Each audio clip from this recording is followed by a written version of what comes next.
Donc, je vais vous parler aujourd'hui comme l'a dit Benoît Friedman, du profilage algorithmique. Et je vais tenter d'en faire une généalogie. Alors, je vous expliquerai dans une minute ce que j'entends par là, tant par profilage algorithmique que généalogie. Mais d'abord, voilà le programme donc, de la séance que je vais essayer de tenir en 1 heure. Donc, premièrement, je vais un peu vous décrire ce que j'entends par là et vous donner quelques exemples très concrets pour que vous sentiez directement de quoi il s'agit. Ensuite, je vais, comme je vous l'ai dit, parler de l'assurance. Ça va constituer l'essentiel de ma présentation, que je prends donc comme cas d'étude pour cette question du profilage algorithmique. Et je terminerai par quelques remarques conclusives sur les implications des enseignements qu'on aura pu tirer de ce cas d'étude sur l'assurance pour plus généralement la question du profilage algorithmique et de ses implications quant au mode de régulation contemporain de nos sociétés. Et donc, si vous voulez, mon hypothèse de base, qui en soi est assez consensuelle, c'est que le profilage algorithmique constitue un des éléments importants de ce qu'on étudie dans le cadre de ce cours, donc de l'impact et des défis que posent les algorithmes et le numérique à l'état de droit. Et donc, pour cette raison, je pense que c'est judicieux de l'étudier. Alors, qu'est-ce que j'entends par profilage algorithmique? Peut-être commencer par quelques exemples. Le premier, vous le connaissez, puisque précisément Nina Hetmanska nous en avait parlé il y a un mois. Il s'agit d'ETIAS. Donc, je ne vais pas revenir en détail là-dessus, mais pour rappel, au sein d'ETIAS, il y avait notamment un algorithme qui va être mis en place cette année normalement, qui aura pour fonction de profiler le risque que présentent des ressortissants de pays tiers qui veulent effectuer un court séjour au sein de l'Union européenne et qui ne sont pas soumis à l'obligation de visa. Et donc cet algorithme va profiler ces citoyens qui ne sont pas européens en fonction du risque qu'ils posent en matière de terrorisme, d'épidémie, d'immigration illégale. Avec, en fonction du profilage qui sera opéré, une autorisation de séjour qui sera délivrée automatiquement ou non. Si pas, c'est déféré vers une autorité nationale. Deuxième exemple, qui est aussi un exemple assez connu, dont on parle beaucoup, les credit scores. Donc, ce sont des notes qui sont attribuées aux emprunteurs, donc aux personnes qui désirent faire un emprunt auprès d'une banque. Et donc, les banques, soit des banques, soit des organismes, des entreprises qui se sont spécialisées là-dedans, élaborent des modèles, des profils de risque et attribuent une note à ces candidats emprunteurs en fonction de laquelle ils attribueront ou non un emprunt. Et la note peut également influencer le taux d'intérêt auquel l'emprunt sera conclu. Donc ça, c'est un autre exemple de profilage. Et dernier exemple, donc là j'ai mis une image d'un score de productivité qui est fait par Microsoft 365, que vous connaissez et qu'on utilise à l'ULB. Et donc, certaines entreprises qui utilisent la suite Office 365 peuvent recourir à ces techniques de métriques pour évaluer la productivité des travailleurs. Et donc, en fonction de la façon dont on va utiliser Word et toutes sortes de logiciels, on va pouvoir estimer la productivité de ces travailleurs. Et donc, on profile, si vous voulez, les travailleurs en fonction de leur productivité. Donc, voilà, des exemples qui sont assez différents, mais vous voyez peut-être déjà un petit peu ce qu'ils ont en commun. Si maintenant on étudie de façon un peu plus conceptuelle, ou on essaie de décortiquer de façon un peu plus conceptuelle ce que j'entends par dispositif de profilage, le premier élément, c'est qu'on essaie de faire une prédiction à propos d'une variable inconnue. Donc il y a vraiment une dimension prédictive dans le profilage, c'est-à-dire qu'on dit quelque chose à propos, on essaie de dire quelque chose à propos d'un élément qui est incertain. Si je reprends mes exemples passés, ETIAS, c'est le fait de poser un risque en termes d'immigration, de santé publique, de terrorisme, avec tout ce que ça pose évidemment comme problème. Il faut prendre ça avec... je ne suis pas en train de dire qu'il ne faut pas avoir de regard critique sur ces objets, au contraire. En matière de crédit score, qu'est-ce qu'on essaye de déterminer? C'est la probabilité de défaut du candidat emprunteur, ou si on voit le verre à moitié plein, la probabilité que l'emprunteur rembourse son prêt dans les temps. Donc, premier élément, c'est une prédiction. Mais comme c'est un élément inconnu, qui est un élément futur, eh bien, on va devoir prendre en compte des critères, des proxys. C'est un terme que Benoît Friedman avait déjà utilisé lors de la première séance. C'est-à-dire qu'on va prendre en compte des catégories de données dont on pense qu'elles vont pouvoir être pertinentes pour déterminer, pour dire quelque chose de cet élément inconnu. Donc, dans le cadre de l'immigration illégale, du terrorisme, etc., des TIAS, eh bien, les proxys, comme vous vous en rappelez, c'était le fait de prendre en compte l'âge, la provenance, les antécédents, enfin, je n'ai plus en détail tous les critères. Et si on prend le cas du credit score, eh bien, les proxys, ça va être là aussi l'âge, le salaire, le type de métier, les historiques de crédit passés. Donc ce genre de critères, ce genre de variables.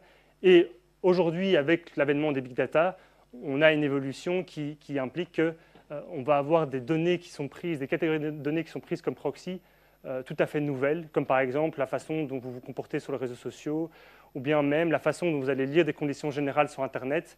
Si vous les lisez lentement, ça va être considéré par l'algorithme comme étant un élément pertinent, parce qu'il va établir une corrélation entre la vitesse avec laquelle vous lisez des conditions générales et la faculté de remboursement. Donc, il peut y avoir à la fois des proxys assez classiques qui ont été pensés par des humains qui réfléchissent à ce qui peut être pertinent. Et aujourd'hui, on voit aussi des proxys qui sont totalement auxquels on n'aurait jamais pensé il y a 30 ans.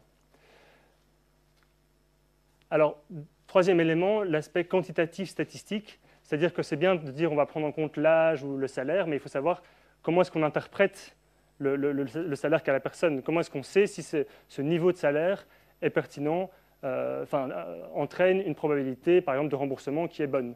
Et pour ça, on fait une analyse statistique sur des données passées, à partir de laquelle on cherche à identifier des corrélations entre les proxys et l'élément qui nous intéresse, donc la faculté de remboursement.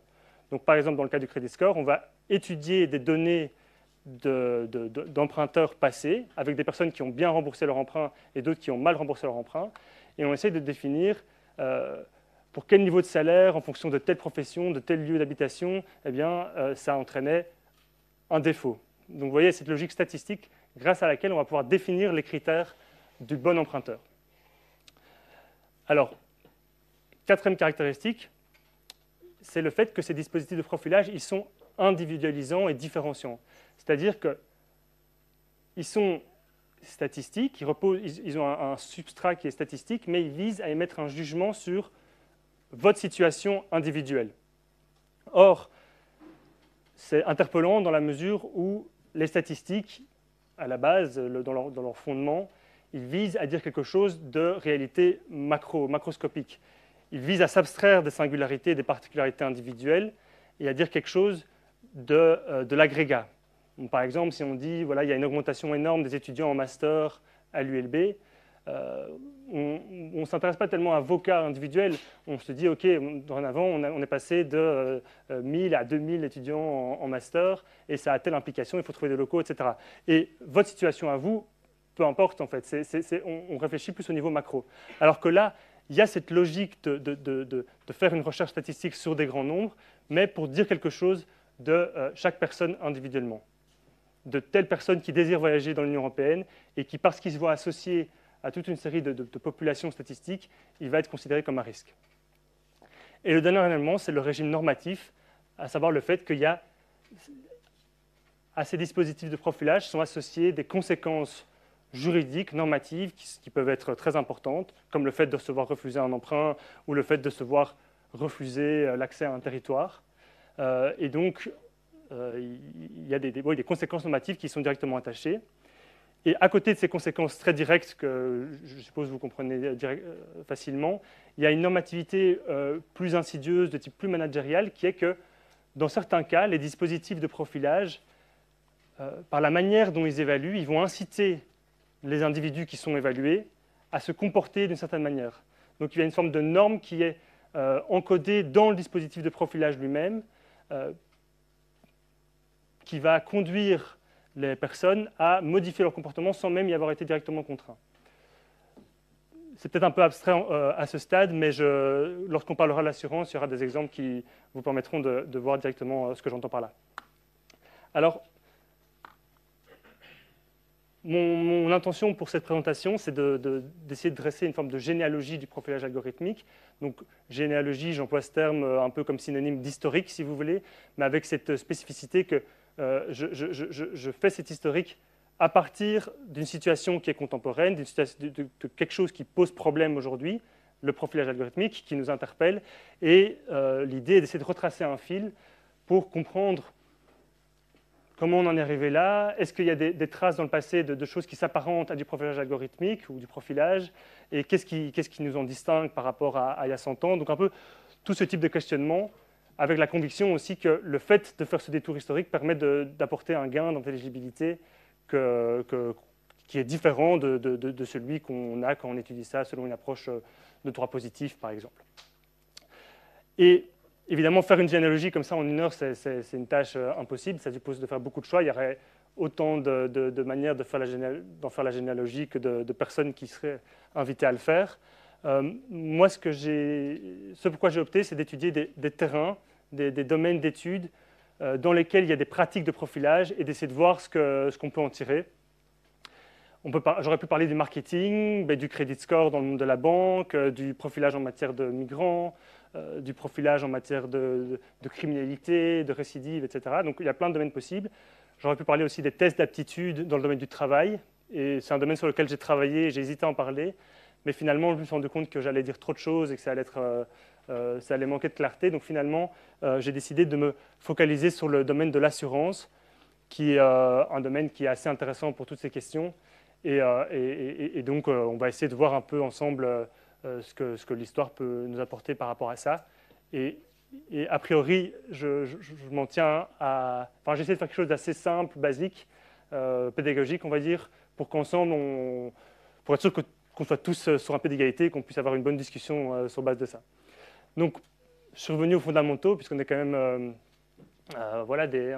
dans un cours de droit.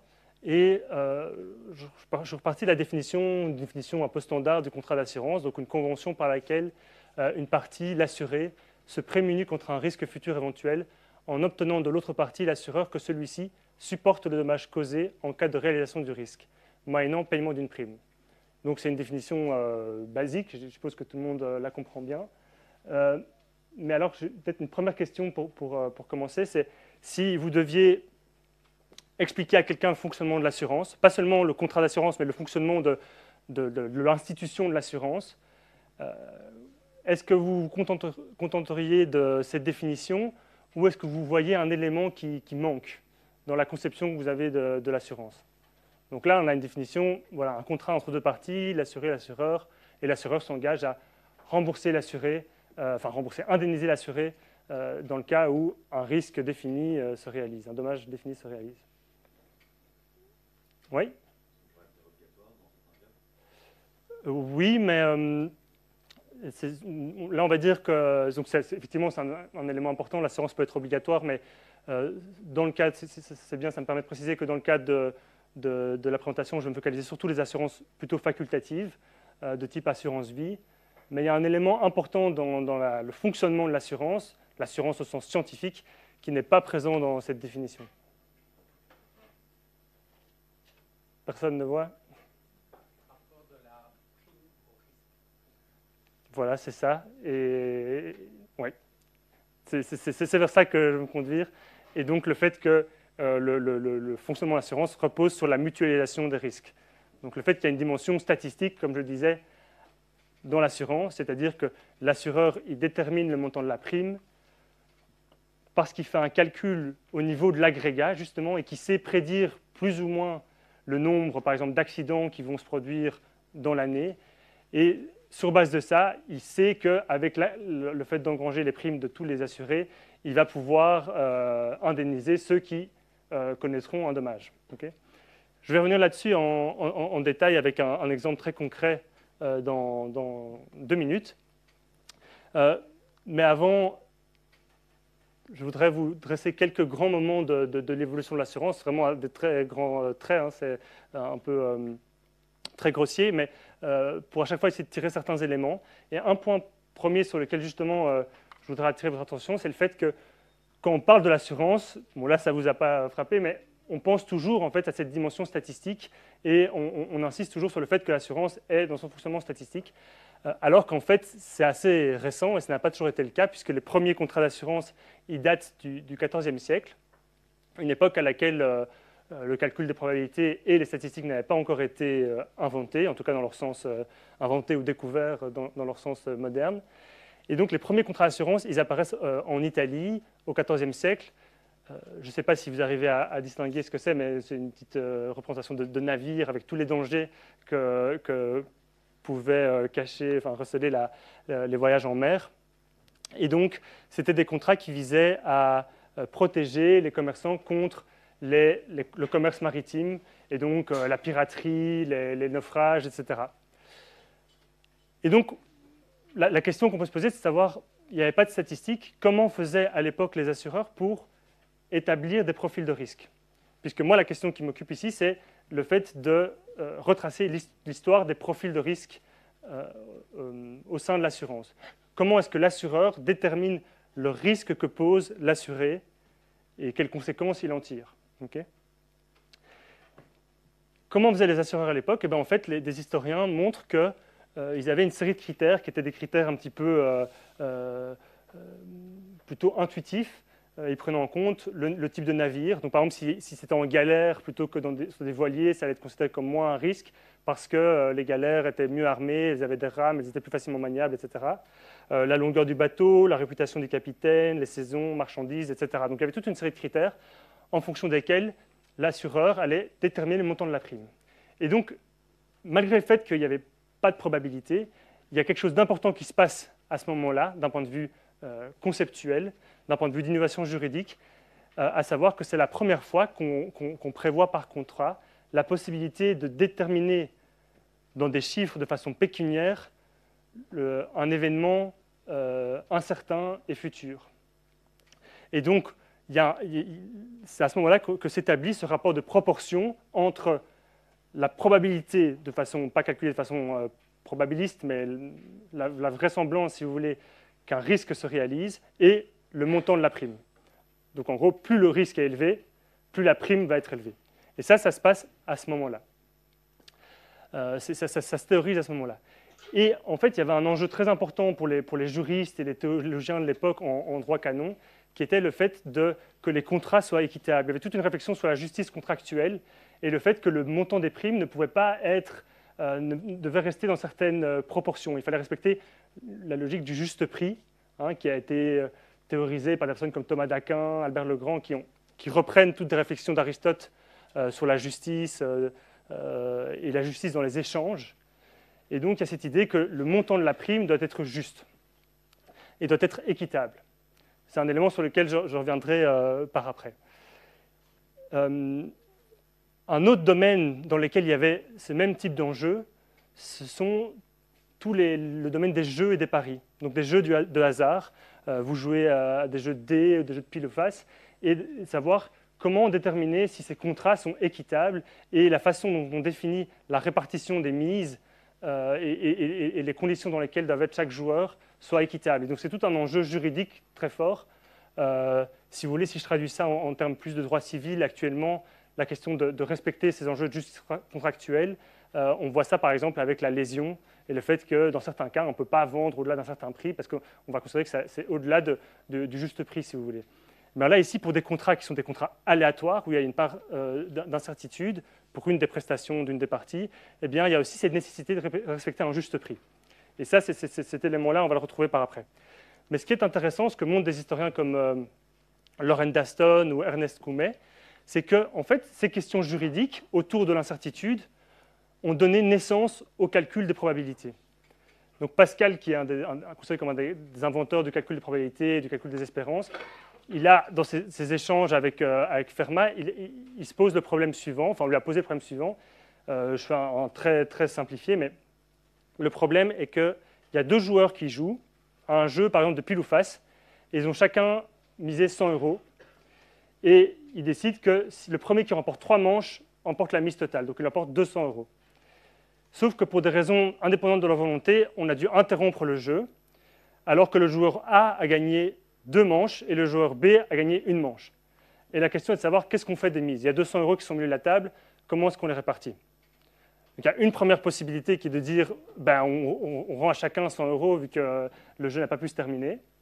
Mais Pascal, ça ne va pas être sa démarche, ce n'est pas la démarche des juristes de l'époque, puisque eux posent la question autrement. Ils disent oui, mais non, le joueur A, il n'a pas les mêmes raisons d'espérer emporter le jeu que le joueur B, puisque le joueur A, il a déjà gagné 2 manches, alors que le joueur B, il a gagné qu'une seule manche.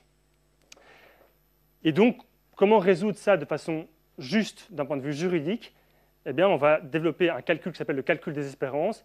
Et donc, dans ce cas-ci, l'idée est que si on avait joué une quatrième partie, soit on aurait eu 2-2. Dans ce cas-là, il aurait fallu répartir les 200 € en deux, on aurait eu 100 € pour chacun. Soit ça aurait été 3-1, et là, le joueur A aurait gagné. Donc, du coup, au lieu pour trancher, Pascal dit le joueur A a droit à 150 € parce qu'il pouvait espérer 150 €, et le joueur B a droit à 50 €. Et vous voyez que donc il y a cette logique de, en fonction de ce qu'on va espérer, on détermine le montant pécuniaire auquel on a droit. Pareil pour l'assurance, en fonction du risque qu'on peut espérer subir, on détermine le montant de la prime qu'on va nous imposer. Ça, c'est la rationalité qui se met en place.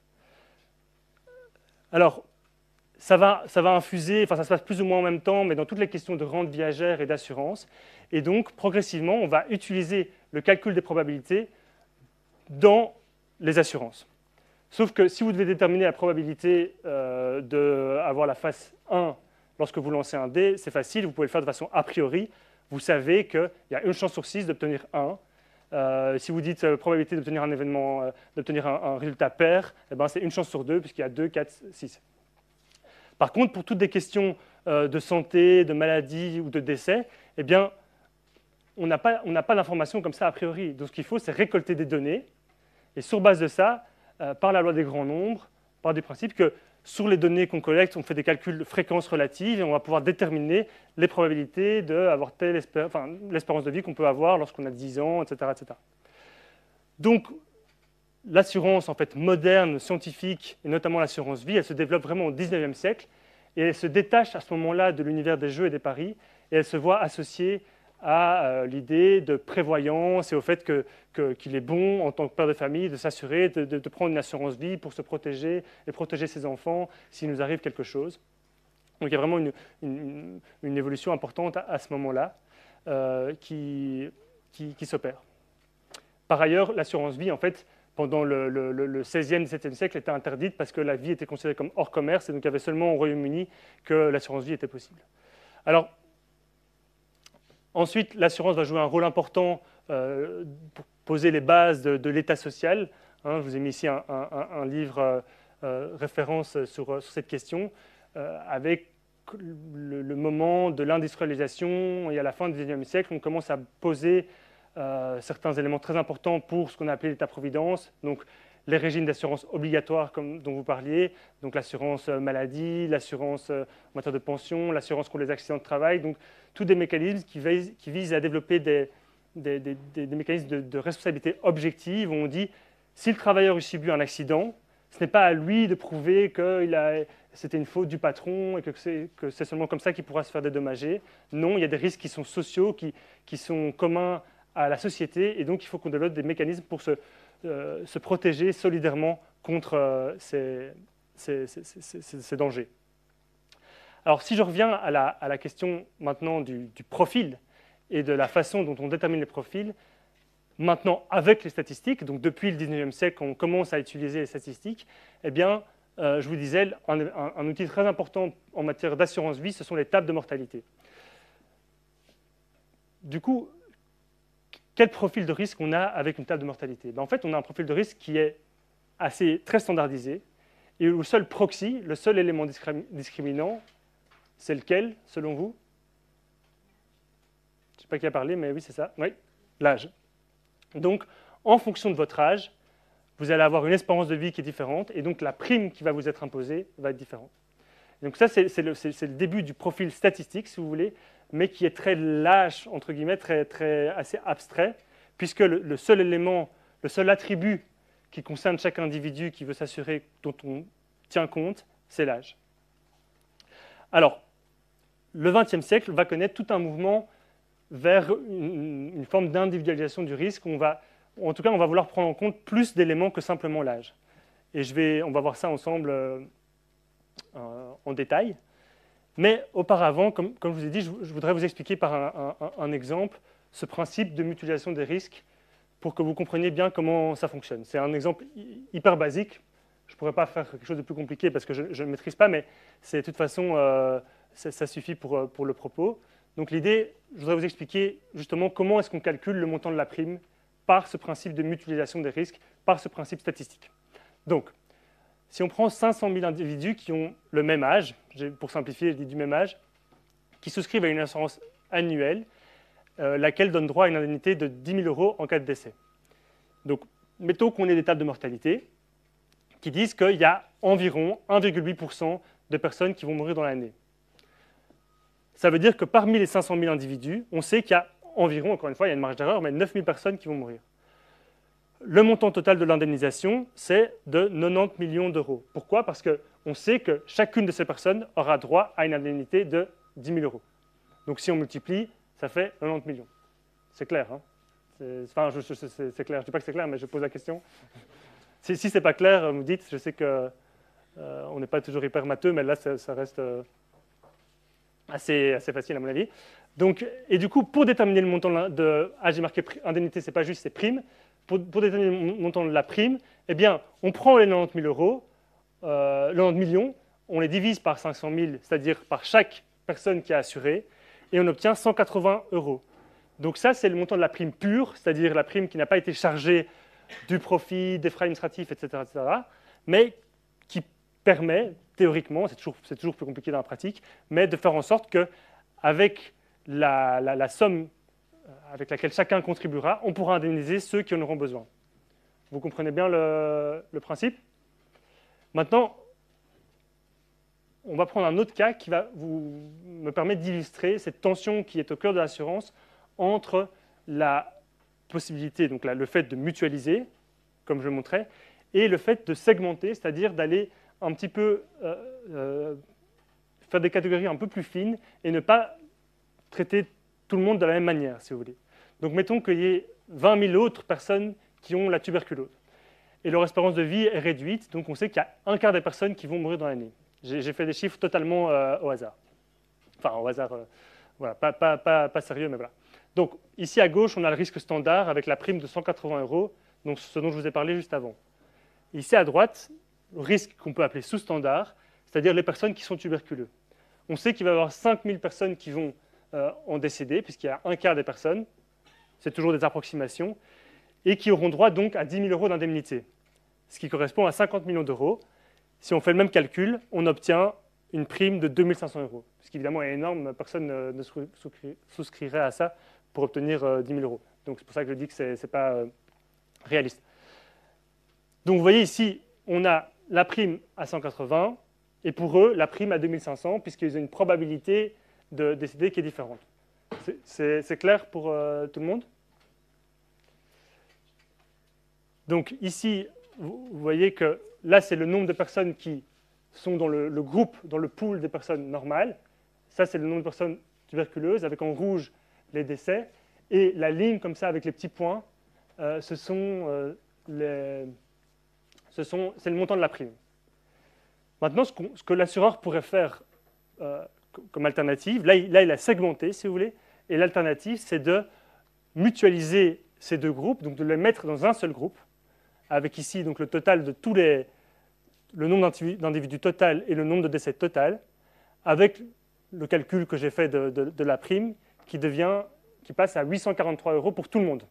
Donc là, il n'y a plus 180 ou 2500, tout le monde a 843 €. Donc qu'est-ce qui s'est passé? Pour les personnes qui avaient un risque normal, eh bien, leur prime a fortement augmenté.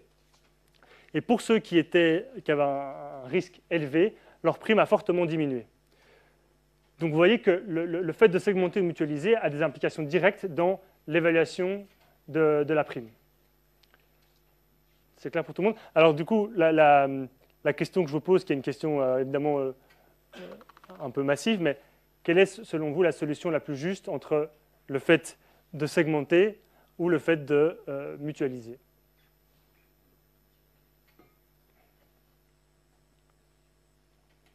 Oui? Je ne sais pas non plus.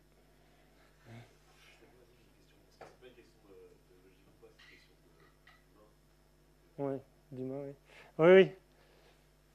J'ai pas vraiment de réponse fixe. Ouais. Non, non, non, mais est-ce que quelqu'un a un avis autre ou Oui?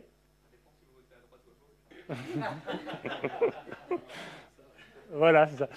Ben, oui, effectivement, c'est des choix politiques, juridiques, et en fonction de ce dont on parle, on ne va pas nécessairement avoir la même réponse en fonction du type d'assurance et de risque.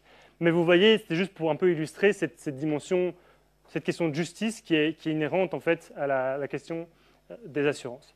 Alors, précisément, au cours de la fin du XIXe siècle, on voit un certain mouvement qui consiste à dire, mais en fait, il faudrait prendre en compte plus de données que simplement la question de l'âge.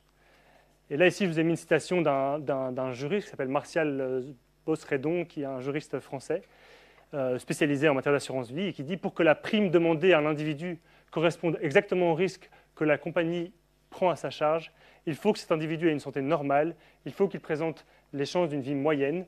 La compagnie doit donc contrôler, apprécier ce risque et pour cela connaître non seulement l'âge du proposant, mais encore le milieu dans lequel il vit, son état de santé, sa profession, ses maladies antérieures, le tempérament familial, ses antécédents héréditaires, etc. » On comprend facilement combien chacun de ces éléments est important pour apprécier la durée probable de vie d'un homme. Donc, il y a toute une série de personnes qui disent « mais en fait, il faudrait prendre en compte plus d'informations ». Pourquoi? Parce qu'en fait, il y a deux grands problèmes qui se posent aux assureurs, qui sont systématiquement mis en avant dans la littérature. C'est premièrement l'asymétrie informationnelle, donc le fait que l'assureur, il y a des choses qu'il ne sait pas que l'assuré peut lui cacher sur son état de santé. Tout n'est pas nécessairement détectable. Et donc l'assuré, lui, il ne sait pas comme quand il va chez le médecin et qu'il veut que le médecin le soigne. Il est vraiment face à un examen, puisqu'il faut se dire, je ne l'ai peut-être pas dit, mais dans l'assurance vie, les assureurs ne veulent donc pas prendre n'importe qui, ils ne veulent pas contracter avec n'importe qui, mais en même temps, ils ont besoin de clients.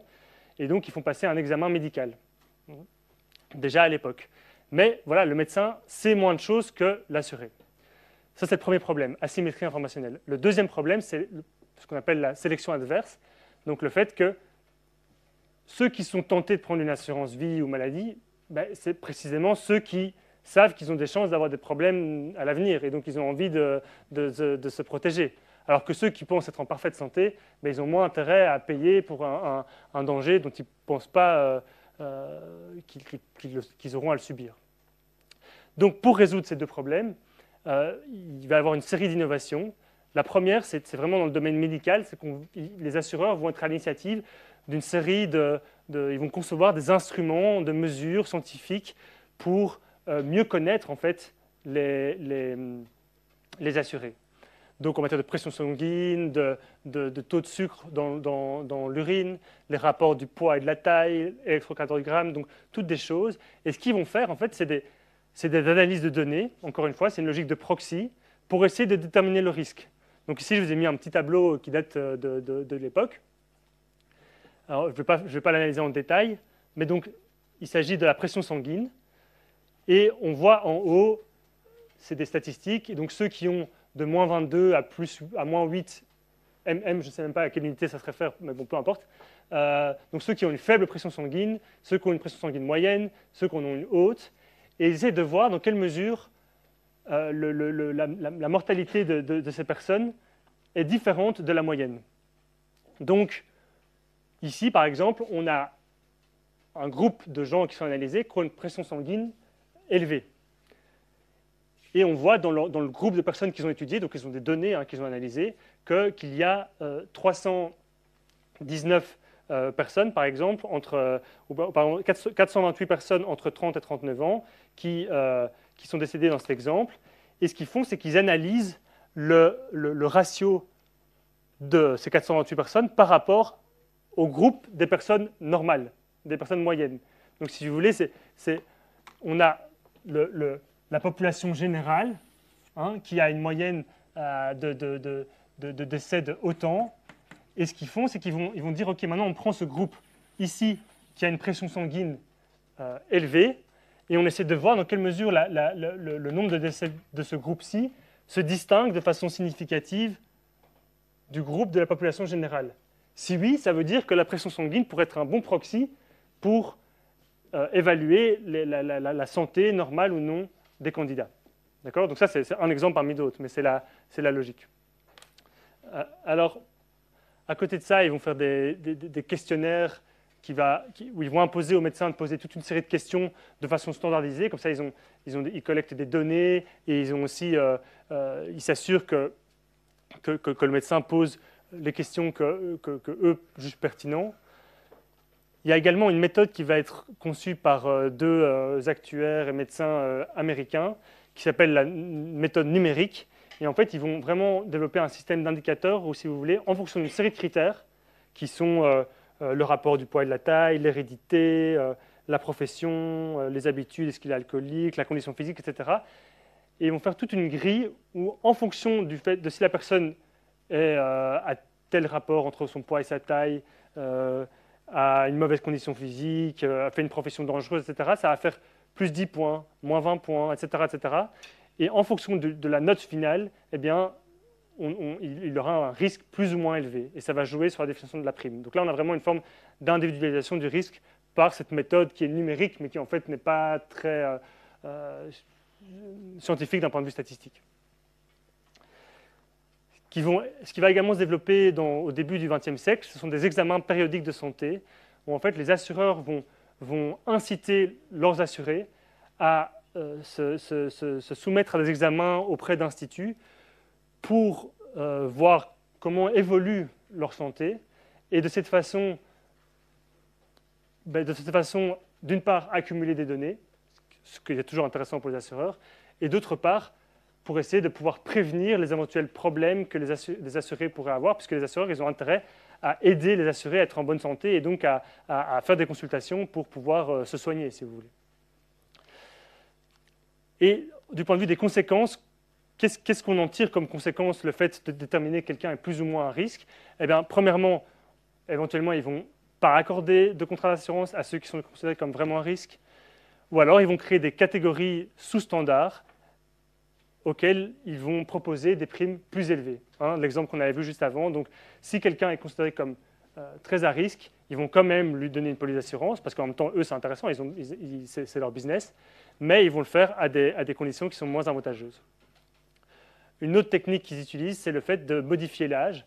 Donc par exemple, quelqu'un qui a 30 ans et qui ne considère pas trop en bonne santé, ils vont dire « Ok, on accepte de conclure un contrat d'assurance avec vous, mais on va considérer que vous n'avez pas 30 ans, mais 40 ans. Et du coup, vous avez une espérance de vie qui est différente, et donc la prime sera différente. » Donc vous voyez, toutes des techniques pour modifier le profil de risque.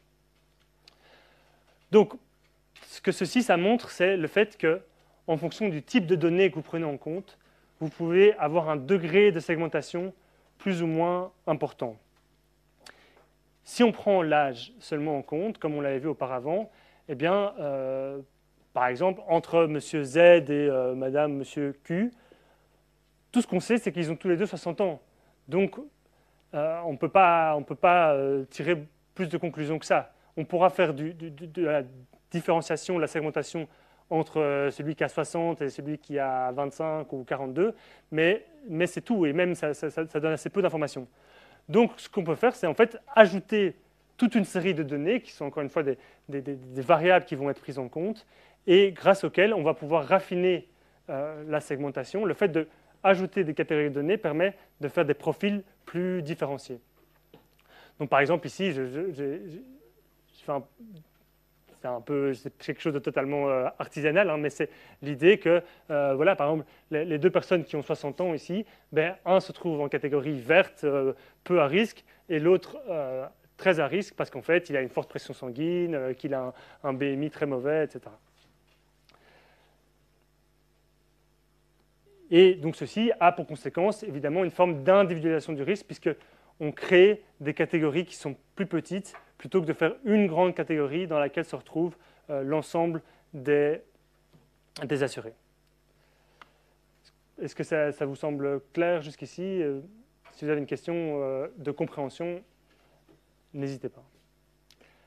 Alors, j'en viens aux évolutions récentes et à l'impact du numérique et du monde des big data, on va dire, sans refaire tout un historique de l'informatisation qui évidemment ne date pas d'il y a quelques années, mais date de la deuxième moitié du XXe siècle et qui a évidemment été embrassée par les assureurs comme toutes les grosses entreprises qui sont gourmandes en données.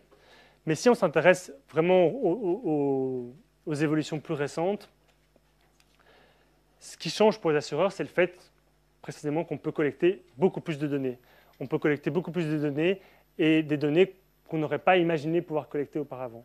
Puisque tout ce dont j'ai parlé jusqu'à présent, c'est des données plus de type statistique au sens classique ou alors dans le cadre d'un examen, des choses comme ça.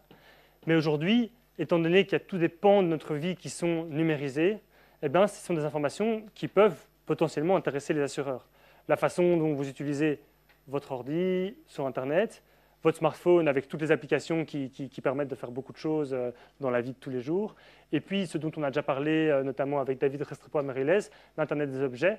Donc, le fait qu'il y a beaucoup d'objets qui sont connectés et qui transmettent des informations.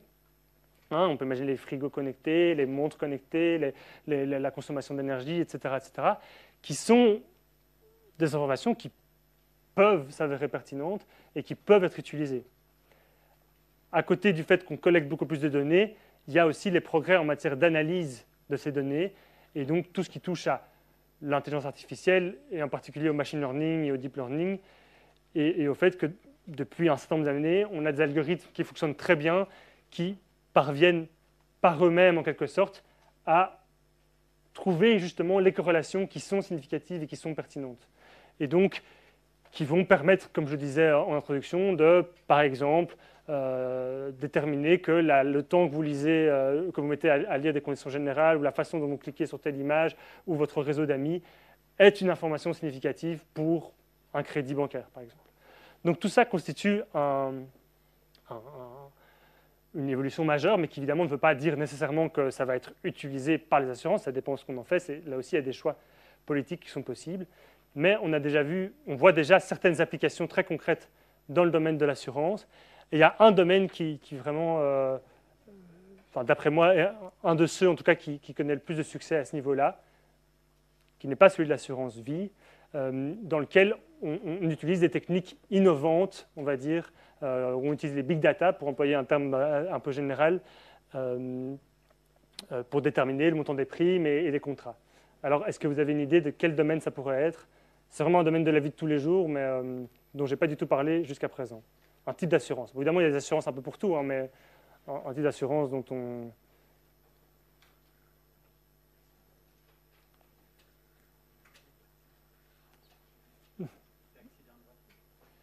Oui, tout à fait. C'est tout à fait ça. Donc, c'est les assurances voitures au niveau de l'automobile. Donc, en fait, c'est un domaine dans lequel ça fait déjà un certain nombre d'années, même depuis 20 ans, il y a déjà des choses qui sont mises en place. Il y a plusieurs possibilités. Il y en a qui mettent une boîte noire dans la voiture, un capteur dans la voiture qui va collecter un certain nombre de données et en fonction, qui vont pouvoir être utilisées. Et puis, à côté de ça, il y a des assureurs qui vont proposer de mettre une application sur votre GSM et que vous devez mettre en marche chaque fois que vous utilisez votre voiture. Alors, j'ai regardé un peu pour la Belgique et il y a notamment un cas qui est proposé par AXA, qui s'appelle AXA Drive Experience, et qui est proposé aux jeunes conducteurs, puisque les jeunes conducteurs, ils n'ont pas d'historique, ils sont considérés comme plus à risque justement que les conducteurs en général. Et donc, on propose à ceux qui le souhaitent de se soumettre à une assurance personnalisée, on pourrait dire, qui fonctionne par une application sur le téléphone. Alors, j'ai été un peu voir comment ça fonctionne, et dans ce qu'ils décrivent, en tout cas, sur leur site, la première chose, c'est qu'ils disent comment est-ce qu'ils font en fait pour déterminer que c'est bien vous qui conduisez, puisque c'est en fonction de votre manière de conduire. Eh bien, ils utilisent des techniques de machine learning pour repérer votre profil de route. Et donc, c'est sûr que vous n'allez pas conduire exactement de la même manière que votre ami, sœur, etc. Et donc, ils vont pouvoir comprendre, d'après ce qu'ils disent, il y a sûrement des erreurs, mais que c'est vous, c'est pas vous qui avez pris la voiture. Ensuite, pour le reste, comment ça fonctionne? Eh bien, en fait, ils proposent une prime qui est standard au départ, et ensuite, vous recevez un score sur 100 qui évolue semaine après semaine. Et au bout de l'année, en fonction du score que vous avez obtenu, eh bien, ça peut vous donner droit à une réduction de la prime qui peut aller jusqu'à 50%. À côté de ça, vous avez la possibilité de vous comparer avec vos amis, de voir comment ça évolue. Donc, il y a toute une dimension un peu de gamification qui va souvent bien avec ce type d'application. Et donc, vous pouvez vraiment voir comment tout ça évolue. Et vous comprenez tout de suite, et c'est là que je parlais de cette forme de normativité plus insidieuse, que le fait d'être contrôlé dans votre conduite et de recevoir cette note qui va peut-être vous donner droit à une réduction de la prime, c'est aussi un moyen de contrôler, d'avoir une influence sur la façon dont vous vous comportez sur la route. Puisque quand vous conduisez, vous n'avez pas envie de faire d'accident, c'est sûr, mais vous savez aussi que si vous faites un accident, votre prime, elle va augmenter, et donc ça peut être aussi un incitant à ne pas faire trop d'accidents. Mais si vous savez que vous avez cette application qui vous suit en permanence et grâce à laquelle, si vous réussissez bien au jeu, eh bien, vous allez avoir une réduction de la prime, ce qui peut être intéressant de faire une petite économie, eh bien, vous allez éventuellement adapter votre comportement de route pour avoir un comportement de route plus prudent. Alors la question que je me suis posée, c'est comment est-ce qu'ils font en fait pour déterminer que votre conduite est prudente ou pas. Donc ça, il l'explique aussi. Ils disent qu'ils prennent en compte, grâce au signal GPS, les freinages brusques, les excès de vitesse, les accélérations brutales, les virages trop brusques, l'utilisation du téléphone au volant, les types de segments de route utilisés. Voilà. Alors, le fait d'utiliser le téléphone au volant, c'est facile. Ils savent voir que vous avez l'application active. Voilà. Donc ça va être mal connoté si vous faites ça.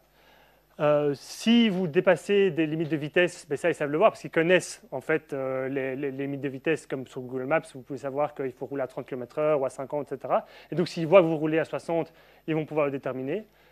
Par contre, les freinages brusques, les accélérations, c'est moins évident.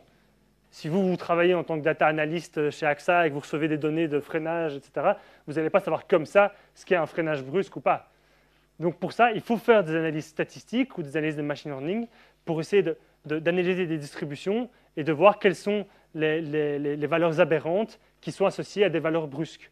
Ou alors, ce qu'ils peuvent faire, voilà, c'est moi qui imagine, hein, j'imagine que c'est quelque chose comme ça, c'est une fois qu'ils ont lancé leur police depuis quelques mois, hein, leur police d'assurance, ils analysent toutes les données qu'ils ont, ils regardent ceux qui ont eu des accidents et ceux qui n'ont pas eu d'accidents, et ils font des analyses de machine learning ou alors des analyses statistiques plus classiques pour voir est-ce que ceux qui ont fait des accidents se distinguent de manière significative des autres du point de vue du freinage, de la manière d'accélérer, etc.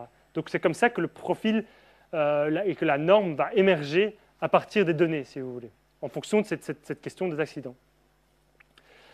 Alors, à côté de ça, on a vu se développer au Royaume-Uni, aux États-Unis et dans d'autres pays des assurances c'était plutôt des sociétés, ou aussi des assurances, qui proposent, notamment des sociétés qui proposent à leurs employés de prendre une montre connectée de type Fitbit ou des choses comme ça, et de pouvoir, grâce à cette montre connectée, avoir une réduction de leur prime en matière d'assurance santé ou assurance maladie. C'est-à-dire que ceux qui acceptent de prendre la montre, qui va suivre la manière dont ils marchent, etc., et toute une série d'informations de santé, eh bien, et s'ils atteignent certains objectifs, ça va donner droit à des réductions. Donc vous voyez que le domaine de la santé est aussi un domaine évidemment propice pour ça, même si en Belgique, il y a des limitations. Alors, ce que montre cette voie vers l'assurance personnalisée, ce que certains appellent l'assurance personnalisée, c'est-à-dire le fait d'individualiser au maximum le risque en fonction vraiment des caractéristiques qui vous qualifient, vous en particulier, c'est une forme de promotion de ce que les actuaires appellent l'actuarial fairness, donc la justice actuarielle, et qui est très bien exemplifiée par cette citation qui vient d'une compagnie d'assurance néerlandaise que je reprends à deux chercheuses, et qui disent comme message promotionnel: la malchance, l'imprudence et la négligence des autres déterminent le montant de votre assurance. Même si vous ne causez jamais de dommages, vous finissez par payer pour ceux qui en causent. Chez Verzekering, nous pensons que ce n'est pas juste. la façon dont vous conduisez devrait faire la différence. Mais finalement, ce qui est amusant, c'est de dire, même si vous ne causez jamais de dommages, vous finissez par payer pour ceux qui en causent. Ben oui, c'est le principe de l'assurance. C'est le fait qu'on paye quelque chose et qu'on ne sait pas s'il va nous arriver un risque, mais on sait que s'il arrive quelque chose, on est couvert. Mais là, l'idée de la justice actuarielle, ce n'est pas de mettre un terme à ça, mais c'est de dire il faut vraiment que vous payiez que pour votre propre risque. C'est l'idée qu'on peut mesurer le risque vraiment de façon si précise qu'on va mesurer individuellement votre risque. Ce qui est un petit peu contre-intuitif, c'est le fait que le risque, on peut le déterminer parce qu'on fait un calcul des grands nombres. C'est-à-dire que quand on dit qu'à 40 ans, à 50 ans, on a une espérance de vie jusqu'à 80 ans, en fait, on n'en sait rien de si vous allez vivre jusqu'à tel ou tel âge. On sait qu'au niveau de l'agrégat, il y aura telle proportion de gens qui vont mourir à tel âge. Donc le risque suppose les grands nombres. Mais l'idée de l'actuarial fairness, c'est l'idée de segmenter de manière telle que on laisse seulement le hasard jouer, qu'il n'y ait pas d'autres facteurs qui viennent influencer. Pour reprendre la question des jeux et des paris dont je parlais, si vous voulez, c'est cette idée que les dés ne doivent pas être pipés et que chaque joueur doit être dans la même situation. On ne peut pas être... oui, c'est comme s'il faut que chaque face soit bien balancée, que les résultats soient équiprobables pour chacun. Donc on doit créer des groupes dans lesquels chacun, par rapport aux autres membres de son groupe, est exactement dans la même situation et qu'il n'y ait pas des facteurs qui viennent perturber cela. La question, c'est de savoir est-ce que c'est vraiment possible ça et jusqu'à où s'arrête la segmentation. Alors, il y a, à côté de cette tendance à l'individualisation, il y a des limites qui sont posées à l'individualisation.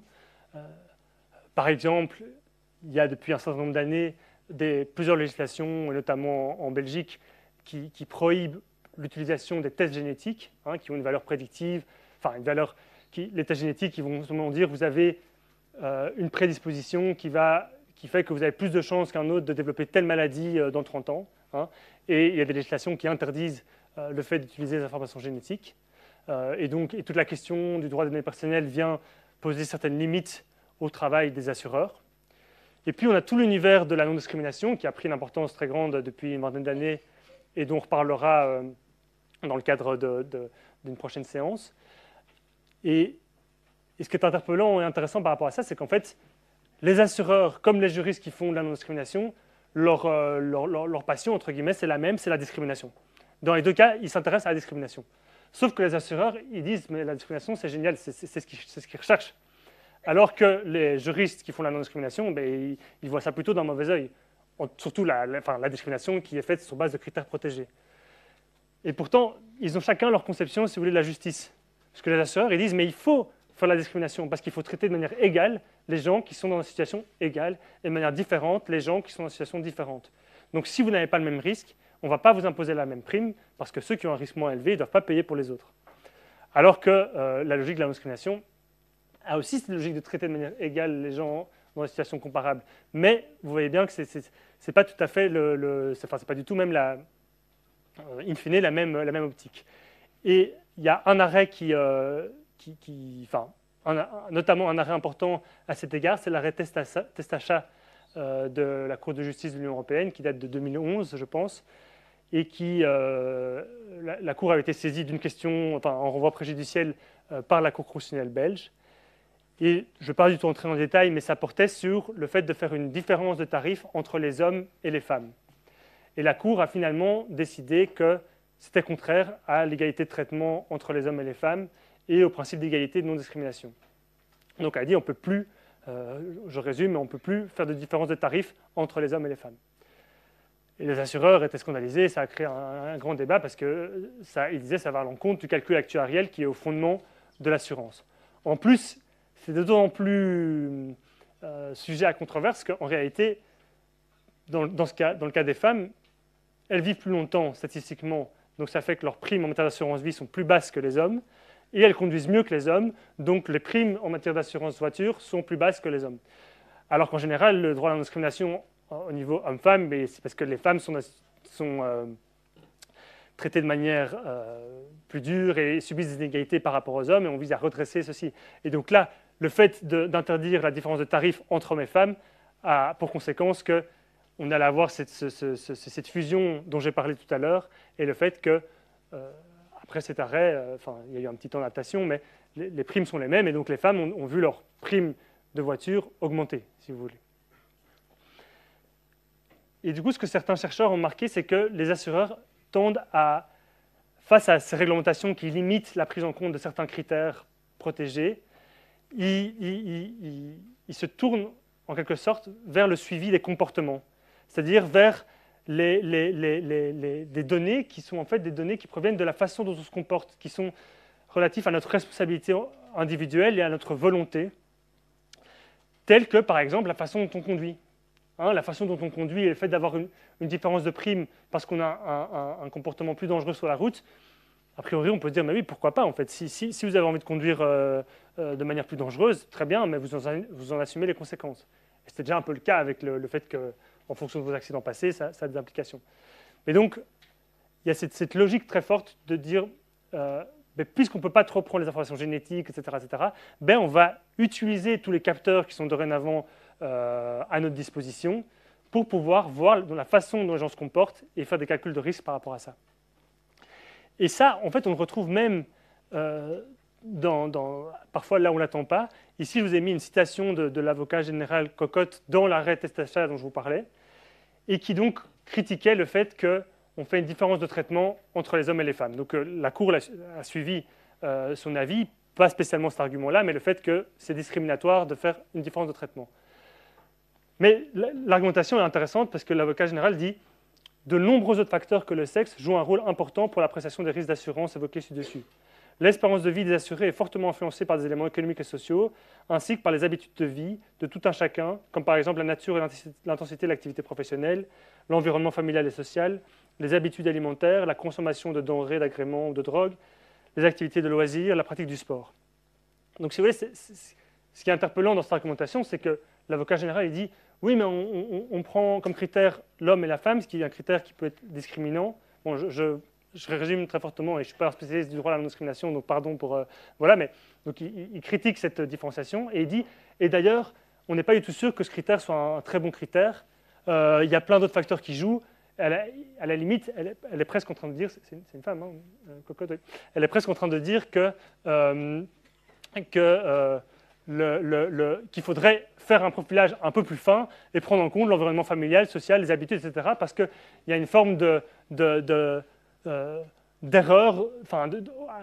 il y a un grand risque d'erreur dans le fait de prendre un profil si large sur base uniquement de l'homme et de la femme. Donc vous voyez un peu ce que je veux dire, c'est que l'argumentation première auquel on pourrait penser, c'est juste on ne fait pas de différence de traitement parce qu'on pense que par rapport à l'objectif d'égalité, on ne veut pas faire une différence de tarif entre les hommes et les femmes, même en matière d'assurance. Mais là, ici, ce qu'elle dit, ce n'est pas que ça, c'est dire, même si c'est fondé d'un point de vue actuariel, eh bien, il y aurait moyen d'aller plus précis, et ce ne serait pas nécessairement l'homme et la femme le critère distinctif, mais d'autres critères. Donc voilà, je trouve que c'est une tendance qui est interpellante et qui ne me paraît pas être la bonne manière de critiquer la différence de tarif, si vous voulez. Voilà pour l'assurance, je vois qu'il est 13h17, donc je vais terminer par les quelques remarques conclusives, comme j'avais dit. Donc, j'étais parti de ce constat de la prééminence du profilage algorithmique dans nos sociétés, et ici, actuellement, ici, avec le cas de l'assurance, j'ai voulu vous montrer un domaine dans lequel on voit des applications assez concrètes de ce que peut être une forme de profilage algorithmique. Alors, si on essaye de tirer quelques enseignements un peu plus larges pour les dispositifs régulatoires dans la société, qu'est-ce qu'on peut tirer comme conclusion? C'est des conclusions un peu massives, mais bon, ça permettra d'en discuter.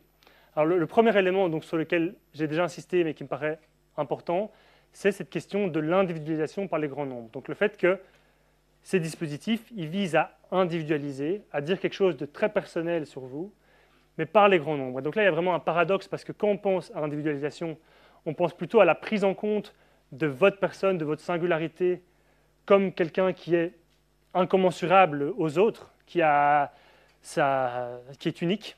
Hein. Or ici, ce n'est pas ça, on va individualiser, mais toujours dans une logique de comparaison, c'est-à-dire la façon dont vous vous distinguez des autres. On vous individualise en tant que vous vous rapprochez ou pas de vos semblables. Et donc, à l'aide des grands nombres, qui, à l'origine, les grands nombres, les données, on conçoit ça comme permettant de dire quelque chose du collectif, hein, je ne sais pas, il faut atteindre tel % de vaccination au sein de la population. On dit quelque chose de macro au niveau de la population, et là, c'est au propos des individus.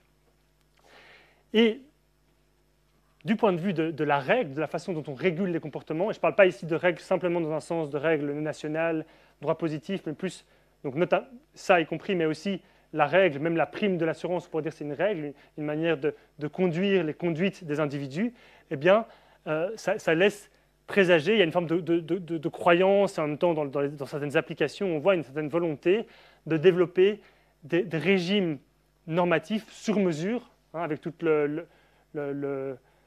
l'ambiguïté du mot ou l'ambivalence du mot mesure, le fait de mesurer au plus près en fait, des individus, et donc de développer des règles qui soient plus, comme on peut se faire un peu une image classique du droit, les règles abstraites, enfin à portée générale et qui soient obligatoires pour tout le monde, mais plutôt des règles qui viennent se caler sur votre situation à vous, qu'on pourrait prendre en compte grâce au fait qu'on collecte des données sur vous et qu'on peut comprendre vraiment quelles sont vos particularités et donc vous proposer en quelque sorte un régime personnalisé. D'où l'expression de la société de juste prix, à chacun son juste prix. Je reviens à cette idée du juste prix dont je parlais au Moyen-Âge, l'idée que dans les contrats d'assurance et ailleurs, il faut un juste prix par rapport à la transaction qui est en cause et au risque que vous posez. Donc c'est cette idée de justice actuarielle. Il faut que chacun ait une prime qui soit parfaitement calquée sur son risque. Et si on transpose ça à l'idée de règles de manière plus générale, l'idée d'avoir un régime qui vous corresponde de manière très précise et qui soit aussi adaptatif en fonction des données qu'on peut collecter. Ça fait écho, ça fait un petit peu écho à la notion de micro-directive dont David Restrepo avait parlé en conclusion lors de sa séance. Et puis, dernier point, c'est que ce type de dispositif fonctionne d'autant mieux lorsqu'ils portent sur des situations qui font intervenir la responsabilité individuelle des individus. C'est-à-dire lorsqu'il y a cette dimension comportement, volonté, où en fait on propose encore une fois pas de normes obligatoires à tout le monde, mais on dit voilà, en fonction de la façon dont vous vous comportez, vous allez avoir un régime normatif différencié et avec des droits et obligations qui vont en découler, qui vont être en fonction des stades, en fonction de la note, du score, du profil que vous recevez, il va y avoir des droits et obligations différents. Il y a une sociologue qui travaille aux États-Unis, une sociologue française qui s'appelle Marion Fourcade, qui travaille beaucoup sur la question des notes et qui, je ne veux pas paraphraser son propos parce que je ne m'en souviens pas exactement, mais qui développe cette idée que la prolifération de ces notes et de ces scores contribue à recomposer en quelque sorte les classes sociales qui sont plus identifiables de façon nominale comme ça, comme on l'avait au XIXe siècle, mais qui se recomposent à travers ces échelles ordinales, si vous voulez, ces échelles et ces distributions qui sont émises par les scores. Et donc, il y a une idée sous-jacente derrière qui est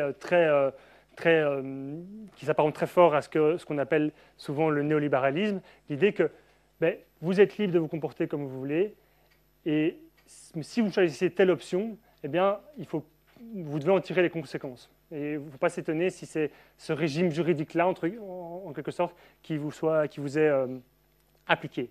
Le problème, évidemment, c'est que la question de la limite entre la volonté individuelle et les choix qu'on pose et les déterminants économiques et sociaux et le fait de ne pas toujours être maître de ses choix, toutes ces questions-là, c'est très flou et ce n'est pas du tout aussi clair que ce qu'on le présente parfois.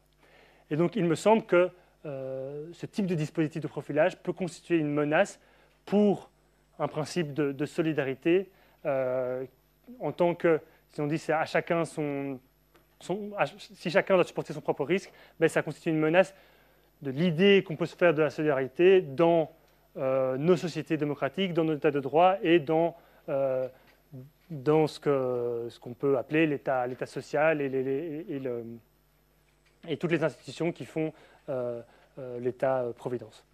Voilà, je vais m'arrêter là pour pouvoir discuter avec vous. Merci beaucoup.